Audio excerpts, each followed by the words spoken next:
టీటీడీలో కనుక ప్రధాన అర్చకులు అందరూ కూడా ఇక్కడికి వచ్చి ఇది మహా అపచారం, ఘోర అపచారం, దీన్ని ప్రతిష్ఠించి దీనికి పాప పరిహారం చేసుకోవాలి, ఇక్కడ పూజలు చేయాలి. దీని కనుక ఇట్లే కనుక ఉంచితే మహావిష్ణువు కనుక కోపం వస్తే ప్రళయం వస్తుంది, మానవాళికి తీవ్రమైనటువంటి హాని కలుగుతుంది. ఈ విగ్రహాన్ని కింద పడేయడం ఏంటి, గాంధీ సీసాల చుట్టూ పడేయడం ఏంటి, మహా అపచారం, మహాచారం. అయ్యా అర్చకుల్లారా, తిరుమలకొండపై ఉండే ప్రధాన అర్చకుల్లారా రండి, దిగి రండి. అర్చకుల్లారా, పురోహితుల్లారా రండి, నిన్ను ఆదుకోండి. అసలు ఈ విధంగా ఉంటే మహాపాపం. ఇదంతసేపు అత్యవసరంగా టీటీడీలో ఉన్నటువంటి అర్చకులు, పురోహితులు వచ్చి ఈ విగ్రహాన్ని నిలబెట్టి దీనికి పాప పరిహారం చేసి ఇక్కడ హోమాలు చేయాలి.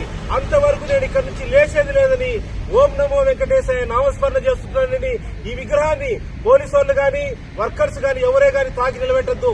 అర్చకులు రావాలి, దీనికి పాప పరిహారం చేయాలి, హోమం చేయాలి. అప్పటి వరకు నేను ఓం నమో వెంకటేశాయ నామస్మరణ చేస్తుంటాను. ఇంతకు మించిన నా పేరు విజయశంకర్ స్వామి, అన్నమయ్య కళాక్షేత్ర పీఠాధిపతి, తిరుపతి. ఇంత ద్రోహమా? అసలు ఈ విగ్రహం పడివేస్తుంటే. నా పేరు విజయశంకర్ స్వామి.